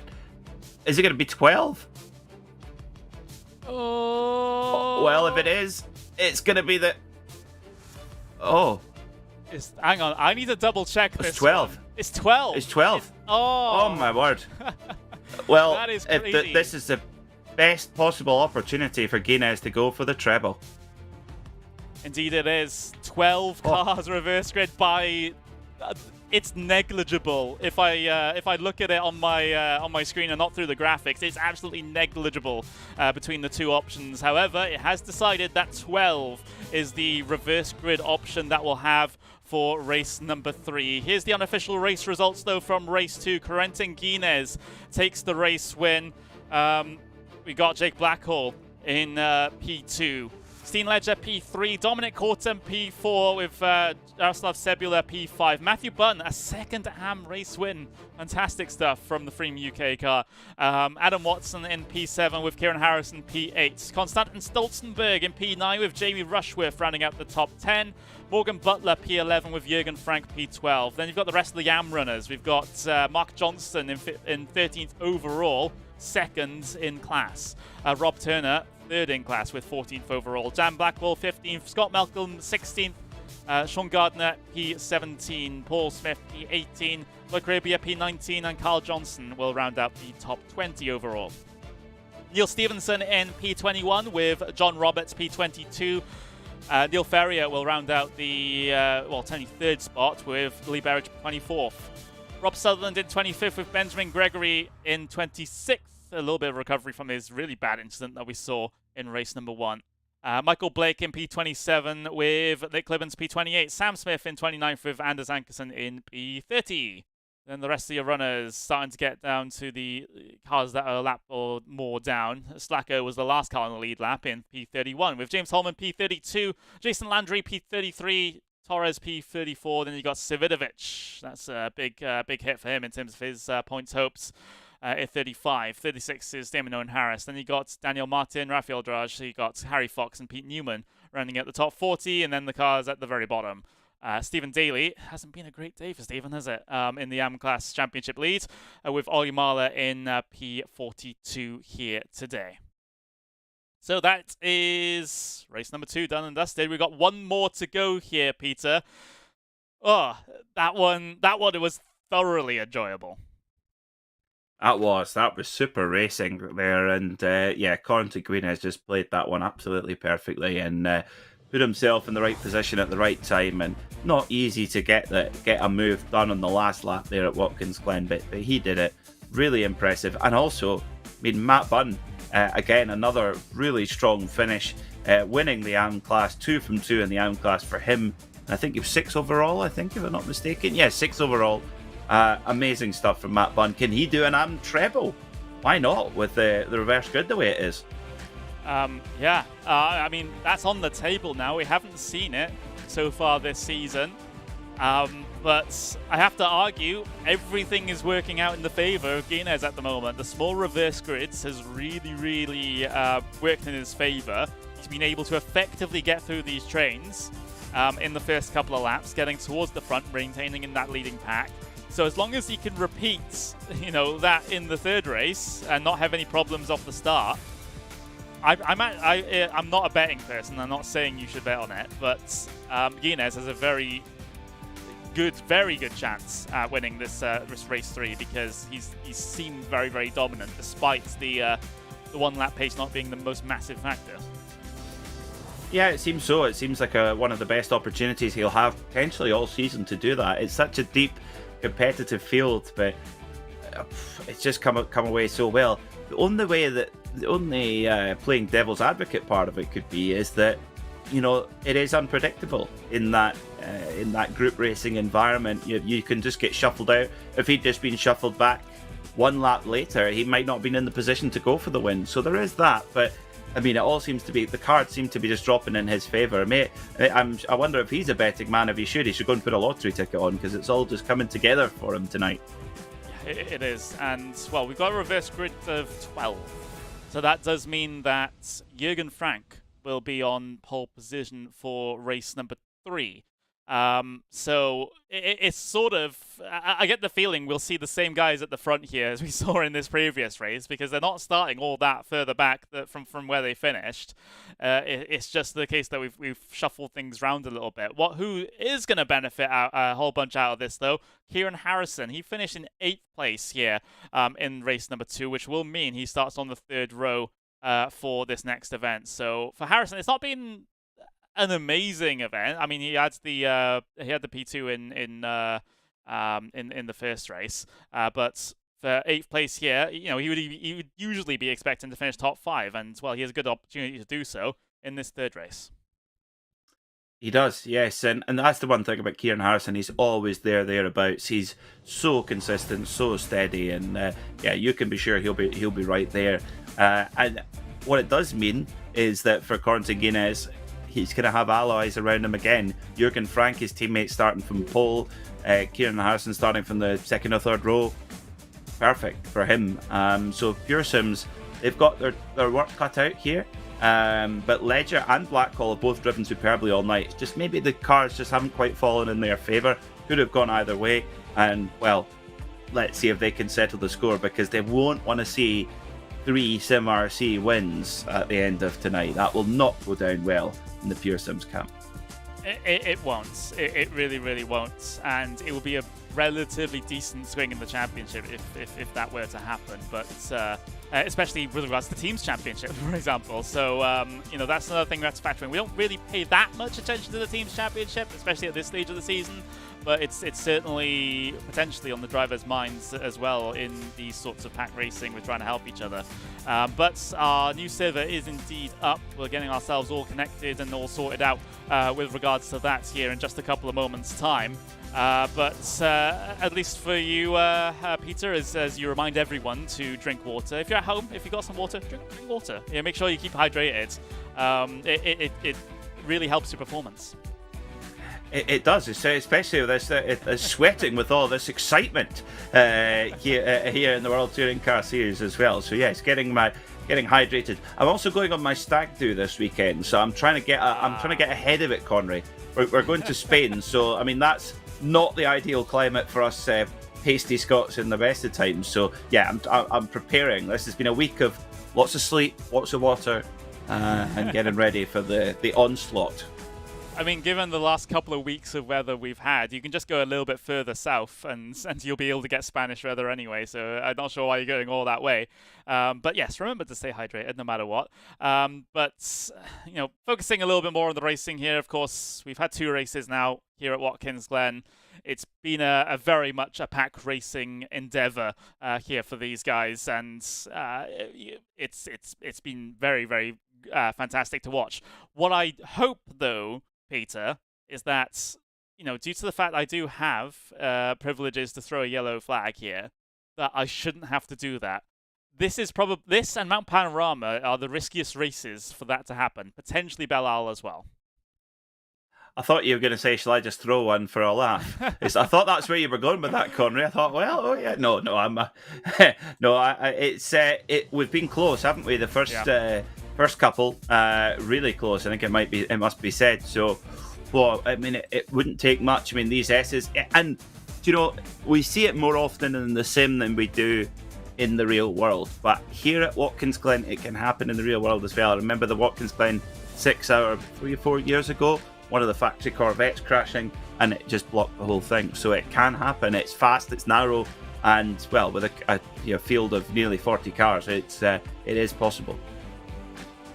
It's possible. We haven't seen it though. We saw a couple of big incidents at the start of race 2, which could have threatened the race remaining green all the way to the end. However, they cleared themselves out relatively fine. It wasn't a full track blockage. It's quite a high margin to call the safety car. Let's just say that, because we don't want to be doing it every single race. But we haven't done it so far this season, and hopefully that form continues here into the third race of the evening. Getting ourselves all set and in. Yeah, nearly time to go as the driver's just in a warm-up session. Light headlights on now as well. The darkness beginning to descend on Watkins Glen as the pink sky turns to dark. Indeed it does. And, well, this is a big respite from the heat of the first race that we had. Didn't talk all that much about it, but Paul Smith in his interview did point out that it was over 50 degrees Celsius on the track there in race number 1. Here in race 3, track temperature 28 degrees Celsius. So that is, again, a good drop. And, well, we had it drop in race 2 as well. But this is going to be a little bit of a different affair now. This is going to be basically our first quote-unquote night race of the season. Yeah, and looking forward to it as well. Of course, we had a night race at Daytona to close off the season last time out. And what a dramatic finale that was, with McFarlane and Guinness going for the championship. In the end, it went in the favour of McFarlane. Well, Guinness is certainly going about it the right way, accumulating a strong championship lead at this early stage of the championship. 2 minutes in this practice session. Important just to get a feel of the track conditions, see what they can be, what they can be willing to expect. Yeah, so, I'm not sure there's almost much to say here in these next 2 minutes to get ourselves to the starting grid. We're just all sort of waiting here in anticipation for another absolute brawl here in these touring cars in the World Touring Car Series. Coming into this one, Quentin Guinness has got himself 2 race wins in the race week meeting. Could make it a third to make it a clean sweep in terms of points for this particular race meeting, which would be absolutely beneficial for his championship hopes. He's already trying to stretch his legs in terms of the pro points coming into today. This will just exacerbate that issue for the other drivers if he's able to get the triple here today. It will. I think it will be quite an ominous thing for the rest of the field for Quentin Guinness. However, you know, we have seen this. I mean, last season we saw Guinness putting a lot of points together. You know, round 9, round 10, he did look really, really strong and in a strong place in the points, and then it all began to unravel. So we've just gone past 1/4 distance. Don't ride off championship charge just yet, but Guinness has certainly come out swinging in these early stages as well. Now, 12-car reverse grid, I actually don't think it can go any lower than that, Connery. It couldn't have worked out much better for our race winner in race 2. You are right. It can't go any lower than 12. So next lowest is 13. So yeah, that's the most ideal situation for Guinness. Most ideal situation for all of the front runners coming out of race 2. Gives them a very good chance at getting back up in and amongst the thick of it at the top in race 3 as well. We're 10 seconds away from getting ourselves our starting grid procedure underway here. Third race. I do have to apologize for the lighting changes between our B-roll and the actual race footage. Turns out we don't have night night B-roll for Watkins, Glen, because we don't really do races here at night. So you'll have to bear with us with regards to that. But warm-up is indeed now over, and we can get ourselves to the starting grid for race number 3. So it's going to be a 12-car reverse grid here in this one. And, well, that will mean that Jürgen Frank is on pole position here today. Morgan Butler will be on second place with Jamie Rushworth there in third. We've got Konstantin Stolzenberg in fourth with Kieran Harrison in fifth. It did take a while for our graphics to load, unfortunately. Adam Watson in P6 with Matthew Bunn in P7. Another good finish for our AM superstar here today, I'll call him. Jaroslav Sepula in P8 with Dominic Horton, P9, Steen Ledger, P10 with Jake Blackhall, Quentin Guinness rounding out the top 12. That's the reverse grid. Everyone else starts exactly where they finished in race number 2. So with that out of the way, we do have to get ourselves to the race start here for our final race of the evening. It's been a crazy one so far here at Watkins Glen, but the craziest is not finished just yet. About to get underway once again. Jürgen Frank, Sim RC car on pole position. Not the first time we've seen that for sure, but it's a different name this time as Jürgen Frank gets himself away well. Everyone else trying to swarm in behind here on the way down in towards turn number 1. Konstantin Stolzenberg is the one involved in a bit of a fight right now for fourth and back here in this situation. Up the S's section for the first time. There's 3 wide back in the pack, which also all could be a recipe for disaster, but looks like they've been able to work their way through well, except they haven't.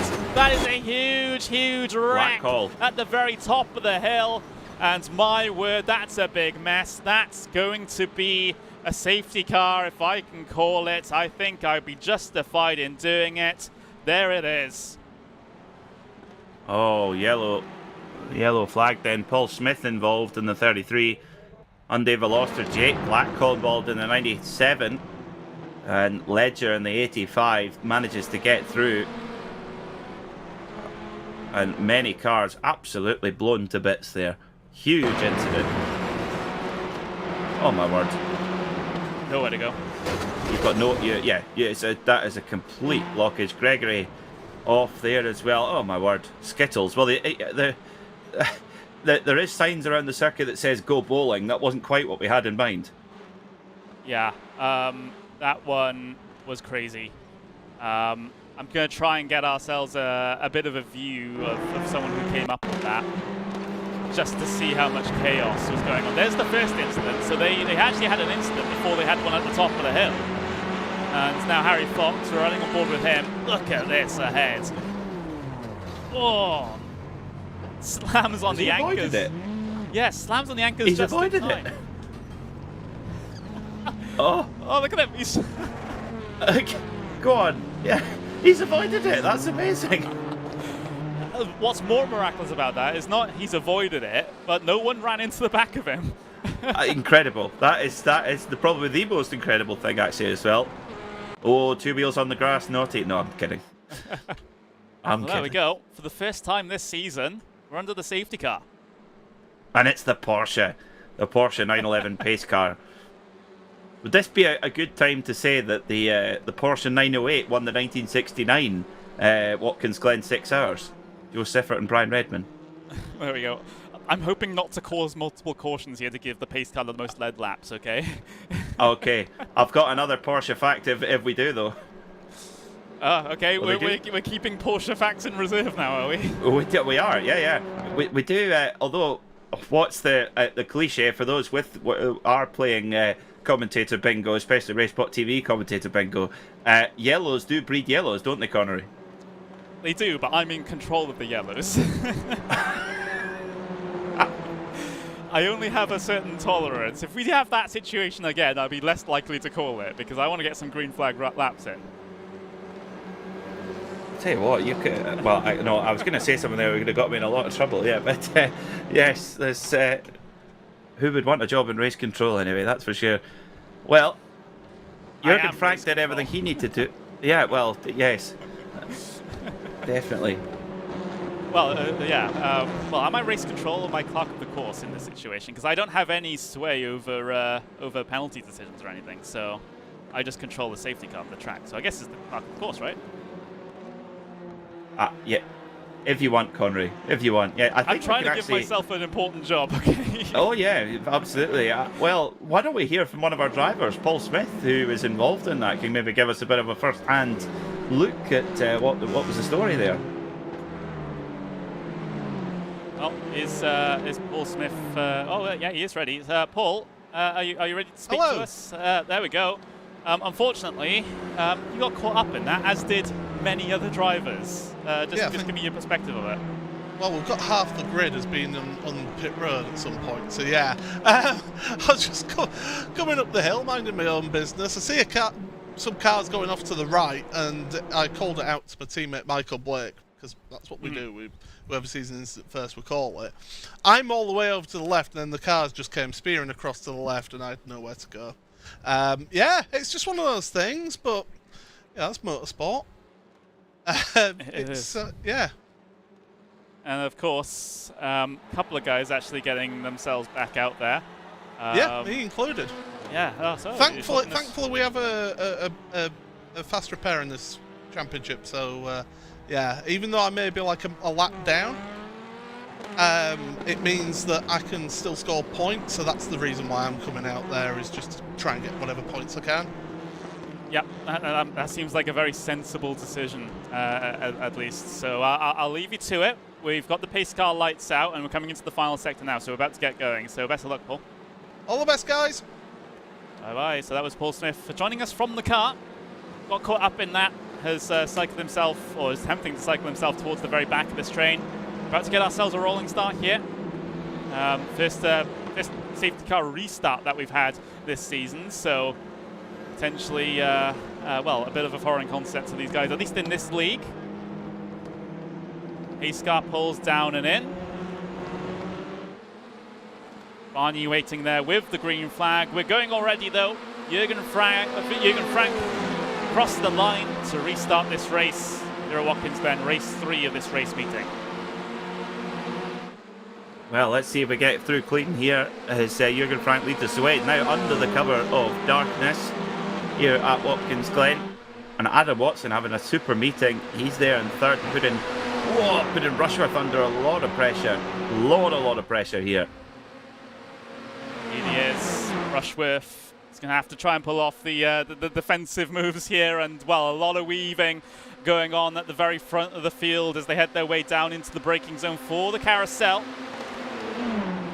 Rushworth, Watson swinging it around the outside of Rushworth, and almost swung it around the outside of Jürgen Frank as well. He pushes to the middle of the corner, though. Will lose a lot of ground coming through the exit, and Rushworth is back through. Stolzenberg looking threatening as well. Yeah, Stolzenberg, yeah, there in fourth position, definitely making a nuisance of himself in that black and yellow Hyundai Elantra. Ledger right up there in the heat of it as well, and once again Guinness has avoided all the carnage. Unfortunately, one driver who has not avoided the carnage is Matt Bunn, so it's not going to be an AM-class treble, unfortunately, Connery. He was one of the drivers caught up in that incident with a trip to pit lane, sadly. A couple more drivers taking to the pits as well. That was Dan Blackwell right in the very background that decided to come down and in. Important thing to know is if you did get any penalties on that first lap before the drop of the yellow flag, you wouldn't be able to serve it under the safety car, so you would have had to come down in afterwards. But I'm not sure how many people would have gotten that. The crash wasn't really in a position where you would be able to get a penalty by catastrophically missing a corner. But here we go, 3 wide for the race leads. Jürgen Frank on the inside. Watson again trying that long way around through the carousel. Can he nail it this time, though? He's going to drive hard off the corner. Rushworth overcommitted to it, and Watson has another opportunity here down in towards that final sector. Yeah, now Rushworth and Watson absolutely side to side here as they go through the penultimate corner. Watson does absolutely no problem hanging it around the outside. That Honda's got some fantastic grip, fantastic handling, and Watson driving the wheels off it right now as well. So Frank, he gets shuffled back to 3rd place, but his teammate is on the way. Gaines there just lurking in the background in 7th position. Ledger, this is a great start there from the 85 of Ledger. He's up into 4th.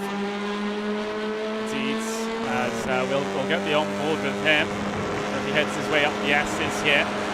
Got shortened race distance here due to that safety car, at least in terms of laps. The time remains the same, of course. Dean Ledger, we're on board with him on the way down the back straights. What's the situation ahead, though? He heads towards driver's right-hand side. Everyone trying to get past Watson here. Watson's already lost the lead, and now we get to see basically a 3rd-person angle of Jürgen Frank trying to get the overtake done. Ledger's going to try and follow through in his tyre tracks. How closely he's going to try and press the nose into the back end of that SimRC car to make sure there's no way for Watson to slot back in somewhere. Riding on the nose of Ledger here. Just, he's got... Jürgen Frank right ahead of him in the 76. Jürgen Frank will be wanting to make amends for the issue in race 1 where he was unceremoniously dumped in the wall. And here he goes now. Does Frank? He's going to make a look on Watson. Rushworth leading in the Hyundai Veloster. Can he get it done? Yes, he can. Decisive move, but runs a bit wide then, and Watson comes round to the right. Steen Ledger, he's going to try and get a run as well, and as they go through the S's, this is not the place you want to go side to side because you are really putting a lot of faith in your fellow driver there. It doesn't always come off well.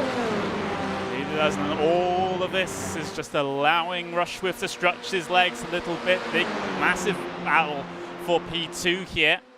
Jürgen Frank holding on. Watson the nose ahead at the moment, up into that 2nd place. Move not complete just yet, though. Will be potentially down in towards the carousel. It depends on how effectively Jürgen Frank can hold around the outside here.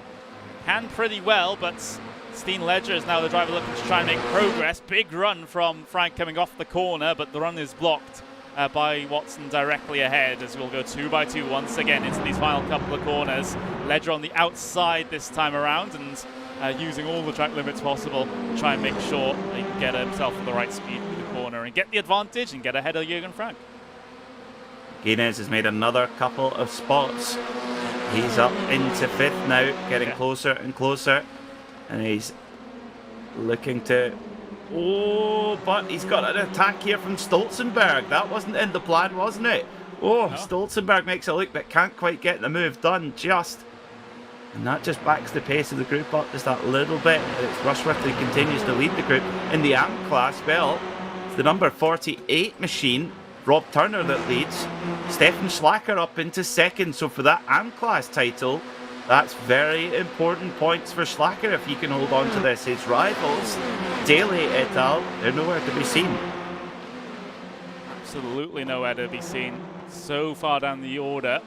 And, well, battle for the race lead on once again. Steen Ledger having the momentum at this point in the race to try and make these passes. And, well, he's got himself to the inside. In fact, he's fully clear in terms of the race lead now. So, Steen Ledger, number 85, leads this race. Rushworth's been spat out, though, through the penultimate corner, straight back into the battle with our championship leader and potential 3-time winner on a race meeting. Quentin Guinness. He's got a couple more positions to make up before that can happen, but making very good progress. Look at Stolzenberg getting so aggressive to the inside for turn number 1 as well as he gets past Dominic Orton, or at least keeps himself ahead of Orton. Oh yes, Dominic Orton there, just getting a little bit side to side there with Stolzenberg. Hangs on for now, and there's a big gap between our AM class leader, Rob Turner. He's at the back of this group. And then it's 4 seconds back, all the way back to Stefan Schlacker. So for Turner, he's just got to just follow this leading group and just let them pull away from the chasing pack, and he'll have an AM class win in his pocket. Ledger at the front, and Watson still making a nuisance of himself as he does all the way around the outside of Jürgen Frank. The one thing about Adam Watson is he does not care what your credentials are. He will stuff it up the inside, he will go round the outside, he will do things that you just don't expect, and gives no free kicks to anybody. Fantastic. It's still side by side with Jürgen Frank, and Ledger's looking in his mirror saying, could you do that for a couple of laps and I'll just scamper off at the front here. Yeah, this is exactly what Ledger wants to see in his rear view mirrors. Watson keeping himself ahead, and well, Watson has been one of the more aggressive drivers. Oh, Jürgen Frank getting all sorts of out of shape there, and now he might fall victim to his teammate on the way into the S's section. I don't think he'll fight this one too hard, given that it is the championship leader and of course his teammate. But he needs to try and keep himself ahead of Jamie Rushworth here just to take the heat off of Guinness. Yeah, Guinness is really on the charge now, up into third place he goes. And yeah, this is Rushworth needs to step up here for the Pure Sims outfit. And tried to put an inside up. Move up the inside there of Guinness. Guinness got the door shut just in the nick of time.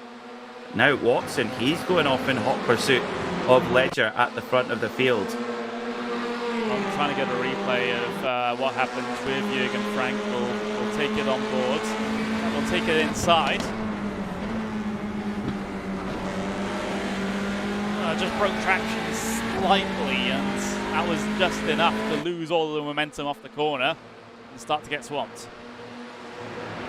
Now, is that Jürgen Frank wearing a Gilles Villeneuve style helmet? I think it might have been. If so, that's very cool. That's very, very cool indeed. I wonder if I have an appropriate camera to try and capture that. You can see it in the mirror there. I think that's a Gilles Villeneuve helmet. Actually, fighting going on ahead though. Watson, Stolzenberg. Oh, close to the wall goes Stolzenberg. Oh. Watson's really got shuffled back as well then behind the both Guinness and Rushworth, and now he's got Stolzenberg and Frank to worry about as well. So Guinness, well, 4.5 minutes to go. This is his chance, Connor. You've got to think to get that treble, and what a treble it would be if Guinness is able to do this. This would be, well, although we're in the early stages of this fantastic championship, the World Touring Car Series Season 2, it could potentially be the best meeting we've seen. Yeah, it's certainly up there. Well, I didn't broadcast Season 1, so I don't have the wealth of knowledge from Season 1 in terms of commentating to base my opinions off of anything else. But at least so far this season, this has been great. Says, big wreck coming out of the final corner. Porter and Butler. Butler most involved there. Not sure what that situation was triggered by. Okay, let's take a look then. The Hyundai Elantra there, the white, black and red machine. It's Cortum has the incident and crashes into Butler. Oh dear. What a shame for Butler. Nothing he could have done there. Yeah, and well, Cortum will he'll be relatively sorry about that one, given that he's collected an innocent bystander in his own incident here. As we'll get to have a look at it. Here's Porter around the outside. Fighting with the 76. Gets a shot from Frank, actually. Jürgen Frank, there's contact with Jürgen Frank there. Indeed it was. Back to the live pictures. 3 minutes left to go. Brenton Guinness, second place. He's the driver that's on to get the perfect race meeting here. Of course, there are still question marks over race 2, given how the pass happened in the final couple of corners with the track limits. But we'll have to see if he's able to, at least unofficially, get the triple here until further review. Guinness, though, he's got very little pressure from behind at the moment as well, which is helping a whole bunch. That's definitely helping, that's for sure. I mean, I think it would be hard to penalise him for the track limits, because as we've seen pretty much since the green flag in race 1, it's fill your books with track limits. I mean, it is the Wild West here, and so I think it would be harsh to make a punishment based on that. I think, however, that's for the stewards to decide. Stain Ledger holding a defensive line here. Guinness has got a great run. He's got a great run out the S's slipstream from Ledger. Going to try and hook it around the outside. He's put himself in a vulnerable position there. Is Rushworth. He comes in for the fun now as well. So didn't have pressure for a few corners, but all of a sudden he does now as well. And all of a sudden Guinness is now the filling in the sandwich. So he's got a Pearson's car in front, Sim lap behind, which of course is part of the Pearson's outfit. And oh, they tangle! The leaders tangle and Rushworth goes through. Tangle between Steen Ledger and Cornton Guinness.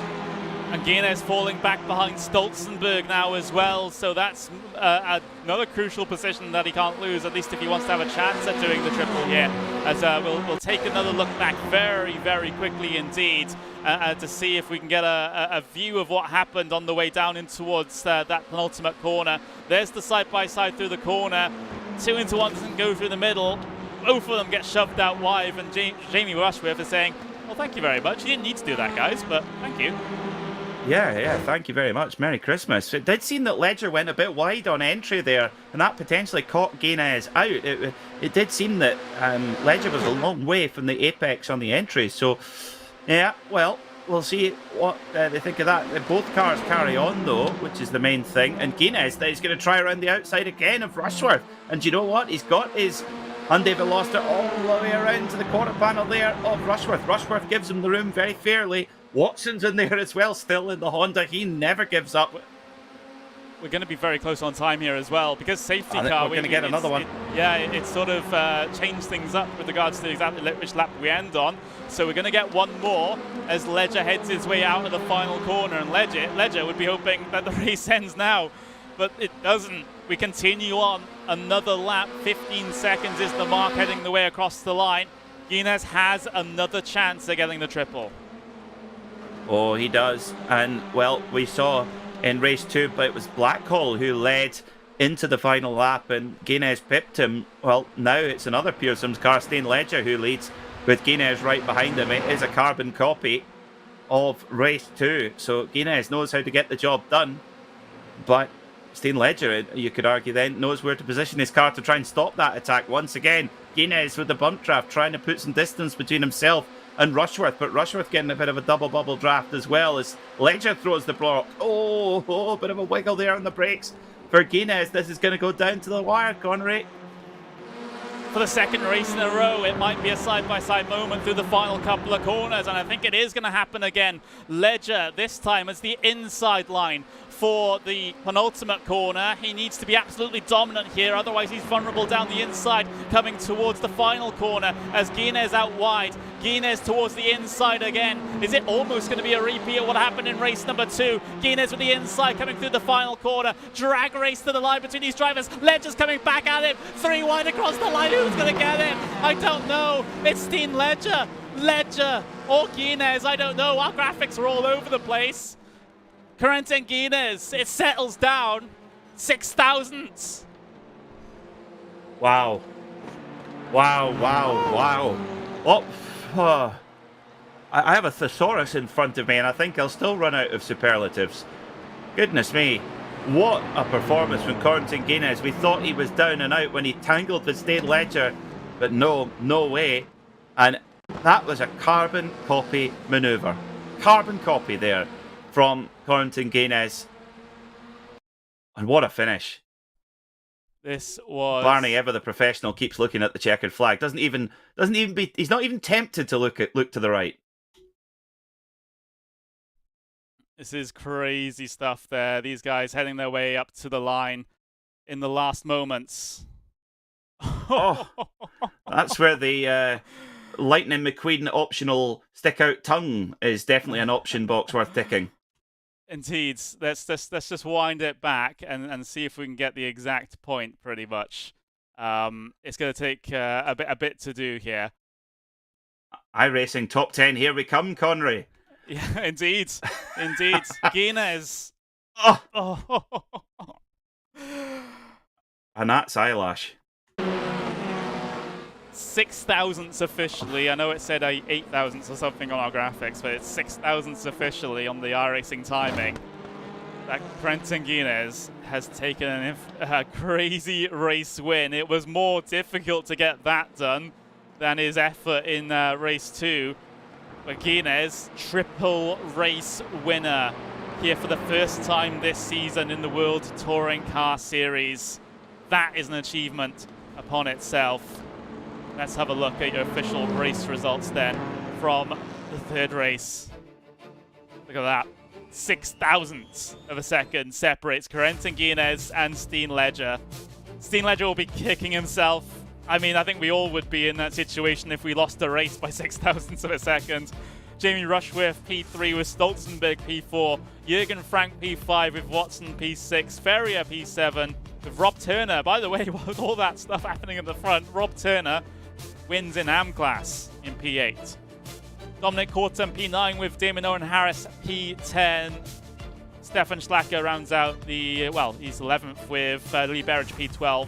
Morgan Butler P13, Harry Fox P14, Pete Newman P15, Loic Rabia P16, Alex Torres P17, Benjamin Gregory, Nick Klibbins, and Savidovic rounds out the top 20. Sean Gardner, then Anders Ankerson for P21-22. 23rd goes to Rafael Drage, and then we've got Mark Johnston in P24, Carl Johnston in P25 with Matthew Bunn in P26. James Holman finishes 27th with Dan Blackwell 28th. These are all the cars that are lapped down and sort of got involved in that opening lap incident that brought out the safety car. Daniel Martin P29 with Sam Smith P30. Then those outside the top 30, Michael Blake, Paul Smith, Scott Malcolm, Jake Blackwell, Neil Stevenson, Kieran Harrison, disappointing race 3 from him. Jason Landry in P37, John Roberts P38, Rob Sutherland P39, Jaroslav Sebula in P40. And that's going to be our final race results there. As we'll take a little bit of a breather, I think, because I think we need one, and I would have thought Guinness and Ledger have to have their heart rate to come down a little bit before they come and speak to us. Oh, I would imagine, yeah. There's what a finish, and you got to think Ledger will be kicking himself a little bit because he would have been there with a grandstand view of how Guinness pulled it off in race 2, and Guinness pulled off exactly the same move again and got it done. I mean, really, really impressive. You know, that finish, it kind of reminded me a little bit of the 2009 American Le Mans Series finale with Jörg Bergmeister and Jan Magnussen just absolutely, you know, millimeters away from the line. It's just fantastic. Really, really close racing. Yeah, and you can see my camera there. I literally stood up from my chair when that happened. That was I got so engaged with that because I usually commentate standing up. It's just that producing standing up is not the best thing in the world. But we have a couple of drivers waiting for their interviews here. I was initially waiting for potentially a top 3 to come in for an interview, but they haven't done so just yet. So we'll have a look at getting ourselves Morgan Butler in. Morgan Butler finishing P13 overall. A couple of places higher in terms of pro class. But Morgan, how was that? That seemed very chaotic from our point of view. I'm to be honest, heartbroken. Like I feel I deserved a hell of a lot better. The starts being poor was my fault, but then throughout the races, there was just things that just couldn't avoid. I think race 2 just being somebody clipping some grass, spinning it. I think race 3, somebody getting pushed into the wall, and me not having the time to react to it. So it was a disappointing evening. I mean, had you asked me a year ago to finish in those kind of positions in 3 races, I'd have been over the moon. But now knowing what I can do, it's disappointing to say the least. Yeah, I mean, we made a bit of a habit of talking to you to your good finishes, at least in the first part of this season.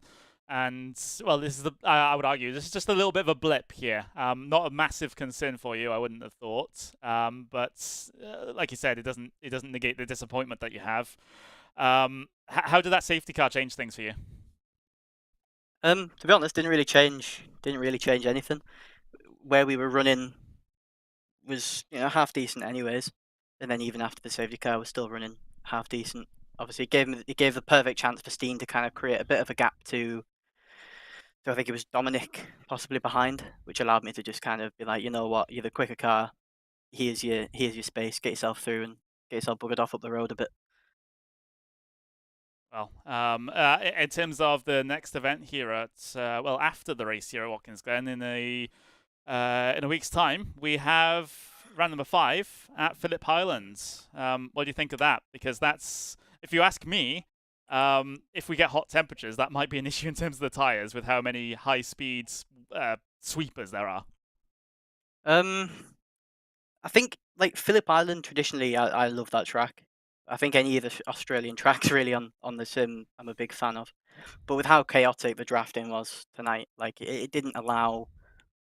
Like it might have been great on stream and looked quite good, but in the car, I don't feel the racing was brilliant. It was quite messy, really. People kind of not really understanding to wait for moves. They're just throwing it in, and I feel Phillip Island's going to be probably the same. Because I think it was obviously that race 3. We were just, I think it was the top 8. I think I was sat 8th in that lead group. The second that the car behind caught up, tried to just throw it up the inside. It's like we were all racing quite courteously at the front, no moves like that being pulled. But then as soon as somebody kind of pulls up behind, they just try to throw it. It's going to be the same at Phillip Island. So it's with the long straight fast turn 1, it's going to be a bit sketchy. Yeah, at least in races I've commentated there previously, there tends to be at least one really big accident into turn 1. That has the potential of actually affecting cars further towards the front because they come back across the circuit at the end of sector 1. So that potentially might be a bit sketchy. But thank you very much for joining us here, Morgan. It's I mean, you say you're disappointed with the race, but I mean, I guess that's compared to your new high standards after how the first races went. So looking forward to speaking to you potentially next week. Yeah, fingers crossed. I'll try and jump in. Depends. I mean, if it's any worse than tonight, I'll probably go and sulk somewhere. But until then. All right, so we'll hope that doesn't happen. But Morgan, thank you very much for joining us, and we'll get on and speak to another driver here. Peter, you're standing by with Mr. Benjamin Gregory.